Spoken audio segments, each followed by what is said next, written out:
Focus చేసింది. Silence. నువ్వే వస్తున్నావు. Clap. Navika talkies scene 4 take 3. Action.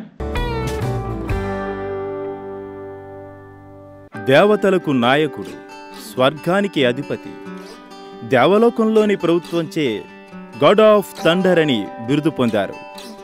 తమ వర్గ ప్రయోజనాల కోసం ఎలాంటి రాజకీయ ఎత్తులైనా వేయటానికి వెనకాడని వ్యూహకర్త. అహల్య అడల్టరీ కేసులో ప్రధాన నిందితుడే కాకుండా నిత్యం శాపాల వల్ల సమస్యలతో నానుతూ ఉంటూ వివాదాలకు కేర్ ఆఫ్ అడ్రస్గా నిలిచారు. ముక్కుసూటితనం తప్ప తన దగ్గర ఏ దోషం లేదు అంటున్న ఇంద్రుడితో open attack with RK. Welcome to open attack. నమస్కారం ఇంద్రుడి గారు. దీర్ఘాయుష్మాన్ భవ. ఏంటి ఇప్పుడు దేవతలందరికీ మీరే హెడ్ అనేదేం లేదు, దేవతలందరూ సమానమే. సరే, ఇప్పుడు అందరూ మిమ్మల్ని ఏమని పిలుస్తుంటారు ఇక్కడ? అంటే అందరూ ఇప్పుడు వెంకటేష్ ఉన్నాడు అనుకోండి, వెంకీ అంటాం అలవాటు. ఇప్పుడు ఆదిత్యకి ఆది అని. ఇప్పుడు నా పేరే ఉంది, రామకృష్ణ అని ఎవడో పిల్లలు పూర్తిగా ఆర్కే అని చెప్పి ముక్కలు చెక్కలు చేసి పిల్లలు అలవాటు ఇక్కడ వాళ్ళకి. అలా అడుగుతున్నా అనమాట. అది పెద్దవాళ్ళందరూ ఇంద్ర అంటారు, బద్ధకం. చిన్న చిన్న వాళ్ళందరూ దేవేంద్ర అంటారు, అంతే. ఇప్పుడు నేమ్ కన్నా నిక్ నేమ్ పెద్ద అనమాట మీదైతే. అంతేలేండి. సరే, ఇప్పుడు వాళ్ళు మీ ఫ్యామిలీ బ్యాక్గ్రౌండ్ అంతా ఏంటి? ఇప్పుడు మాది సనాతన కుటుంబము. మా తండ్రి గారు కశ్యప ప్రజాపతి, మా తల్లి అదితి. మేము మొత్తం 12 మంది సంతానం. జసన్ అనమాట. అంతేలేండి. సరే, ఇప్పుడు ఈ దేవతల హెడ్ ఇదంతా అంతమంది ఉండడానికి మిమ్మల్ని ఎందుకు చేశారు? అది అంటే వారి వారి అర్హతలు బట్టి వారి వారికి కొన్ని డిపార్ట్మెంట్లు కేటాయించడం జరిగింది, అంతే. అంటే మిగతా వాళ్ళందరికీ అర్హత లేదనమాట. అలానేమి కాదు అసలు. సరే, కానీ అసలు అపాయింట్మెంట్ ఎవరు చేశారు మిమ్మల్ని పోస్ట్ కి? మా ముత్తాత గారు, బ్రహ్మగారు. మరి ఎప్పుడు మీరు అడగలా అసలు నేను దీనికి కరెక్టా కదా అని? పెద్దవాళ్ళని ప్రశ్నించే అధికారం మనకి లేదు కదండి. అంతేలేండి. మళ్ళీ ఎక్కడ పోస్ట్ పోద్దని ఉంటుందిగా మన భయాలు మనకి. చీచి, అలాంటిదేం లేదు. అదే ఇప్పుడు పదవీకాంక్ష అది కూడా అలాగే మీకు ఎక్కువేగా. ఇప్పుడు పదవీకాంక్ష అనేదేం లేదు, అది నా బాధ్యత, అంతే. సరే, ఇప్పుడు ఈ పదవి మీద పోతుందని భయం లేకపోతే ఆ వ్యామోహంతో. వ్యామోహం అనకండి. సర్లే, బాధ్యత. ఇప్పుడు ఈ తపస్సు చేసే వాళ్ళందరినీ ఎందుకు కెలుగుతుంటారు మీరు? అది కెలకటం కాదండి, అది పరీక్షించటం.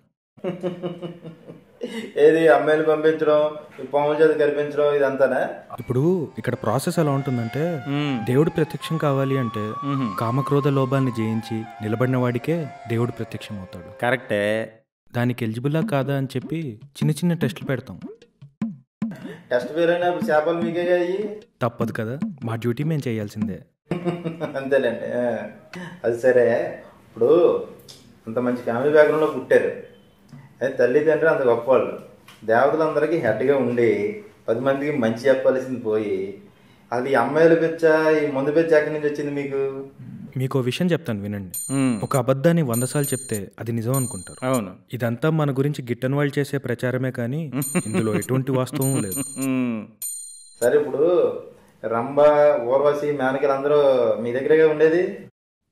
అదే చెప్పబోతున్నా. ఇక్కడ ప్రాసెస్ ఎలా ఉంటుందంటే, పాపాలు చేసిన వాళ్ళంతా మా బ్రదర్ యముడి దగ్గరికి వెళ్తారు.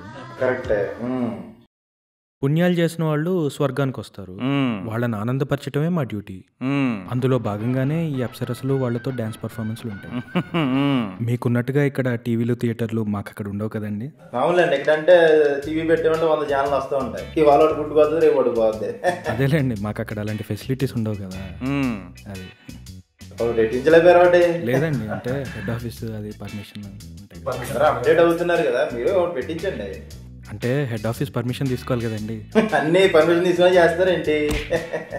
అలా బాస్ మీరే కదా, పెట్టించండి ఒకటి. వెళ్తూ ఒకటి తీసుకెళ్తానులేండి. ఇప్పుడు ఈ అమ్మాయిలు వచ్చింది. సరే, ఈ మందు అది అదే అలవాటు అయింది. అది మందు కాదండి, సురాపానం. అదేలే, ఇక్కడ వాట్కా విస్కీ అంటారు, అక్కడ మీరు సురాపానం అంటారు అనుకోండి. అక్కడ మీకులాగా కాఫీలు, కూల్ డ్రింక్లు, సాఫ్ట్ డ్రింక్లు అనేవి ఉండవు కదా. ఎవరొచ్చినా సురాపానమే ఇస్తాం, రేపు మీరు వచ్చినా అదే ఇస్తాం. దానికి టైం ఉందిలే. కానీ ఇప్పుడు ఎంజాయ్ చేయడాన్ని ఏమో డ్యూటీ అంటారు, తపస్సులు చెడగొట్టడానికి టెస్టింగ్ అంటారు. మరి హాలిడేస్ క్యాండిల్ని ఎలా సమర్థిస్తారు మీరు? తప్పు జరిగిన మాట వాస్తవమే. ఇప్పుడు ఎన్నో లక్షల సంవత్సరాల పరిపాలనలో చిన్న చిన్న తప్పులు చేయడం సహజం. అది కూడా సురభాన ఎఫెక్టేనా? అది సహజం. మీడియాల్లోనూ సినిమాల్లోనూ ఈ మధ్య ఈ విషయం గురించి రకరకాలుగా చిత్రీకరిస్తున్నారు. ఎట్లా చూసారు మీరు? మా థియేటర్లో టీవీలో ఏమంటారు ఎందాక? అంటే మీకు ల్యాప్టాప్స్ ఉన్నట్టే మాకు ఉంటాయి. ఏది మాయాబజార్ సినిమాలో లాగా?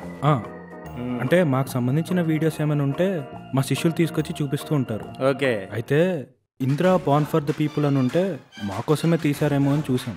లేదు లేదు, అదంతా ఫ్యాక్షన్ బ్యాక్టర్ అంతా వేరే పోగొత్తాం అదంతా. అంటే దీంట్లో గమ్మత్తైన విషయం ఏంటంటే వీణ లేకుండా వీణను మోగించిన విషయము మమ్మల్ని ఆశ్చర్యానికి గురి చేసింది. అంతా బ్యాక్గ్రౌండ్ మ్యూజిక్ అది పెట్టి చేస్తారులేండి అది. ఇంతకీ అహల్య అమాయకురాలా కాదా అది చెప్పండి ముందు. ఆ వీడియో కూడా చూసాం. అందులో నటించిన అమ్మాయి అహల్యలాగే అందంగా ఉంది, కానీ ఇందులో అర్థం కాని విషయం ఏంటంటే ఇంద్రుడెవరో గౌతముడెవరో మాకు అర్థం కాలేదు. పవన్ కళ్యాణ్ సినిమా గురించి అడగటంలా, అసలు ఒరిజినల్గా కూడా అహల్య అమాయకురాలా కాదా నేను అడిగేది అది. దానికి చెప్పండి. మంచి ప్రశ్న అడిగారు. ఇవాళ మన వ్యూవర్స్కి కూడా తెలియాల్సిన అవసరం ఉంది. ఓపెన్ అటాక్ కాబట్టి ఓపెన్గానే చెప్తాను. చెప్పండి. ఇందులో దాచుకోవాల్సిన విషయం ఏం లేదు. అంతేలేండి. జరిగిన విషయంలో ఎవరి తప్పు లేదు. అంటే ఇప్పుడు మీరు బలవంతం చేసినా తప్పేం లేదంటారు. నేను ఇంద్రుల్లా వెళ్తే తప్పు, కానీ గౌతముల్లా వెళ్తే తప్పు కాదు కదండి. అదంటే ఇది ఇప్పుడు మాయం మొదలపు చేసి మీ గడ్డపు వేసుకొని మీరు లేని టైం చూసి నేను వెళ్ళి మీ సీట్లో కూర్చున్నాను అనుకోండి, అది కరెక్టా? అది తప్పు. అందుకే కదండి గౌతముడు శాపం ఇచ్చాడు. ఇప్పుడు మీరు చేసిందైతే రాంగ్. నేను అది అడగటంలా, మీరు చేసిన దానివల్ల ఇప్పుడు అహల్య బలైందా లేదా అది తప్పు అనిపించట్లా? అందుకే కదండి ఆవిడికి రాముడిని కలిసే అదృష్టం దక్కింది. అంతేగాని మీరు చేసింది కరెక్ట్ అంటారు. తర్వాత నాకు బుద్ధి వచ్చిందా? ఇప్పుడు ఇన్ని శాపాలు జరిగిన తర్వాత మీరేం నేర్చుకున్నారు? మేమేం చేసినా లోక కళ్యాణం కోసం, కానీ ఎంతటి వారు తప్పు చేసినా శిక్షకు అర్హులే అని ప్రజలు నేర్చుకోవాలి. అంతేగాని మీరేం నేర్చుకోరు. సరే, పాస్ట్ వదిలేసి ప్రజెంట్కి వద్దాం. ఇప్పుడు ఇన్ని యుగాలు అయిపోయింది, అదే స్వర్గం, అదే పని, మీకు బోర్ అనిపించట్లా? మనకు నచ్చిన పని చేస్తున్నప్పుడు బోర్ ఎందుకు కొడుతుంది? చెప్పాలంటే వర్క్ ఒకప్పుడు చాలా ఉండేది, కానీ ఇప్పుడు కంప్లీట్గా తగ్గిపోయింది. ఎందుకట్లా? అంటే స్వర్గానికి వచ్చేవాళ్ళు తగ్గిపోయారు, అందరూ నరకం వైపే అటే. అంతేలేండి, పుణ్యం చేసే వాళ్ళు తగ్గిపోయారుగా. అప్పటికీ ఈ యుగానికి తగ్గట్టు అమెండ్మెంట్స్ చేశాం. ఏంటవి?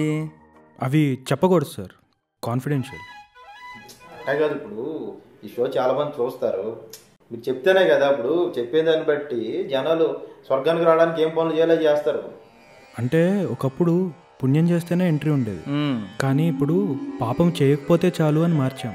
ఇంకేంటంటే పెరిగారు, కానీ ఈ మధ్య బ్యాచ్ వైజ్ డీల్ చేస్తున్నప్పుడు అక్కడ కూడా క్యాస్ట్ ఫీలింగ్ గురించి గొడవలు అవుతున్నాయి, రిజర్వేషన్లు కూడా అడుగుతున్నారు.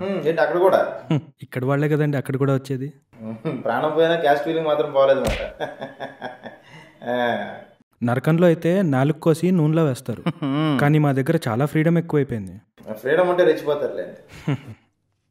సరే, ఇప్పుడు మన విషయానికి వద్దాం. ఇప్పుడు మీ అబ్బాయి అర్జునుడు ఉన్నాడు కదా, తను బాగా ఫేమస్. మరి అలాగే ఇప్పుడు మీ పోస్ట్ గురించి ఎప్పుడు అడగలేదా? నాన్న నేను కూడా ఈ దేవతలకు అధిపతిని అవుతానని చెప్పి.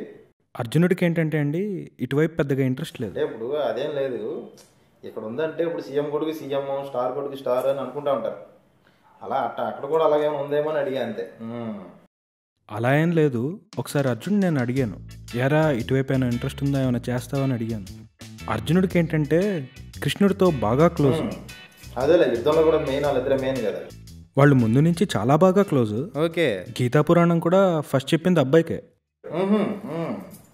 అది బాగా ఇన్ఫ్లుయెన్స్ చేసింది వాడిని. ఓకే, అయితే ఒకసారి వాడు నాతో అన్నాడు, నాన్న నేను వచ్చిన పని నాకు వచ్చిన పని రెండూ అయిపోయాయి, ఇవన్నీ నాకు ఇంట్రెస్ట్ లేదు అన్నాడు. బాగా చెప్పాడు. పిల్లలు కదండి, వాళ్ళ ఇష్టం, ఫోర్స్ చేయలేం కదా. తప్పదు. సో మీ పోరుగులు అయితే రాలేదు అన్నమాట. అంటే ఇక ఎవరి భావాలు వాళ్ళవి. అంతేలేండి. సరే, చివరిగా మరి ఇప్పుడు మీ ఫ్యూచర్ ప్లాన్స్ ఏంటి? ఇంకేముంటుంది సార్, ఇప్పటికైతే అంతా బాగానే ఉంది. నేను ఎక్కని ఎత్తులు లేవు, చూడని లోతులు లేవు. అంతేలేండి. వర్క్ వైజ్ అంతా బాగానే ఉంది. యుగాంతానికి పుణ్యాలు చేసేవాళ్ళు పూర్తిగా జీరో అయిపోతారు. ఓకే, అప్పుడు వచ్చి ఒక తుఫాన్ కొట్టేస్తే పూర్తిగా క్లియర్ అయిపోతుంది. ఇంకేముంది, మళ్ళీ కొత్త యుగం స్టార్ట్ అవుతుంది, ఇంకా అలా సాగిపోతూ ఉంటుంది. మీరు ఒక కాంట్రవర్షియల్ గాడ్గా కాకుండా ఒక లగ్జరస్ గార్డ్గా ఉండాలని కోరుకుంటూ మా స్టూడియోకి వచ్చినందుకు ధన్యవాదాలు. లోకా సమస్త సుఖినో భవంతు.